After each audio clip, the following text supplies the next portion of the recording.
We're here in New Orleans, Louisiana at the mouth of the Mississippi River, where all kinds of debris and dirt and rocks come down here from the rest of the country with some strong currents that make this whole area, this whole stretch of the river, one of the most treacherous parts of navigating a river in the country. And if you want to be a riverboat pilot here, you have to have years of studying maps. You have to mentally memorize every twist and turn and be able to prove that you know how to make it through this area in order not to destroy yourself or somebody else in the process. You know, life is a little like that. There's a lot of twists and turns. There's a lot of things submerged that we don't expect that sometimes pop up. What happens when those things come our way? Are we just left to try to figure it out all on our own? Some people believe that God just left us to figure everything out by ourselves. But what if that's not the case? What if there's more? What if God wants us to be happy and He's with us and He's helping us make it through all the decisions that are coming up in your life? Maybe you're not alone. Maybe He wants more for you than maybe you sometimes even feel is possible.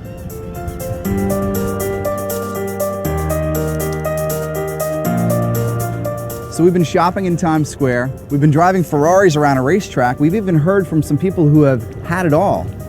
Maybe you're even looking forward to some fun this weekend, something cool in your life. But when it's over, what then?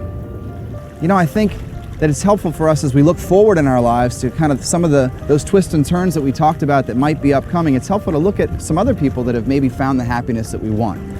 I'll tell you a story. When I was a kid, 12 years old, I went and saw a patient with my dad who was a physical therapist. And there was an old man named Mr. Munley who had had a tough life.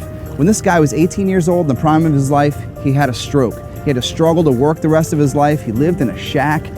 He wasn't able to kind of hang out with anybody else in his life. His family kind of started to move away from him. He finally got married when he was 49 years old. It only lasted for a year. He wet the bed for the first 50 years of his life because he had a problem with his body that the doctors couldn't figure out.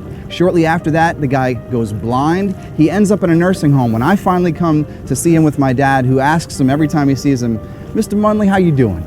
And he would always respond with, Mr. Bob, God has been so good to me."